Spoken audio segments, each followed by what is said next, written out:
İstənilən bazara baş çəksəniz, iri-iri qarpızlarla qarşılaşmağınız mümkündür. Tərkibi bol sulu, yeyəndə sərinlik gətirir. Satıcılar deyir ki, mövsümü olmasa da qarpız dadlı və keyfiyyətlidir. Qəşəngdir, dadı yaxşıdır. İranın elə məhsulları var ki, dadlıdır. Buranın da isti yerləri var da, isti yerin, ölkələrin sahələrindən gəlir. Qarpız hal-hazırda bir dənə meyvələrin içində qarpız İrandan gəlir. Qalan meyvələrin hamısı özümüzündür. İran qarpızıdır hələ ki. Yerli qarpız indi gələn ayın 10-una kimi inşallah çıxar. Hələ ki İran qarpızıdır. Bəs alıcısı varmı?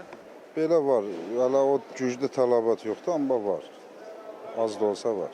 Bəs keyfiyyəti necədir? Keyfiyyəti super. Lap qəşəng.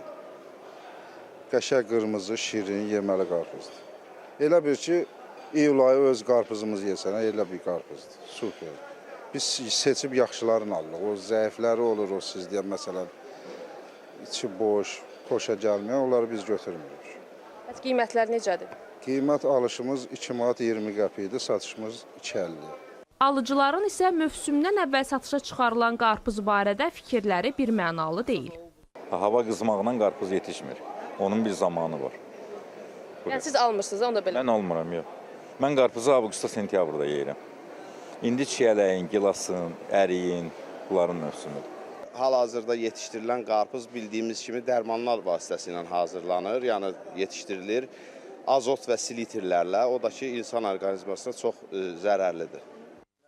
Sağlam qida üzrə mütəxəssislər isə deyir, yaxşı olar ki, immun sistemi zəif olanlar, azyaşlılar, xroniki xəstəliyi olanlar süni şəkildə yetişdirilən meyvə və tərəvəzlərdən uzaq dursunlar.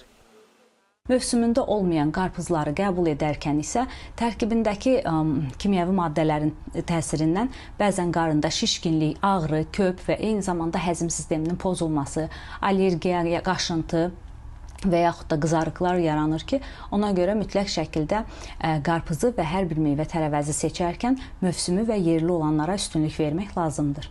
Həmçinin qarpızı çox uzun müddət soyuducuda saxlamaq olmaz. Tumları yerindən çıxmış və iyi rəngi dəyişmiş halda da olmamalıdır. Yeməmişdən əvvəl iynə rənginə diqqət edilməlidir.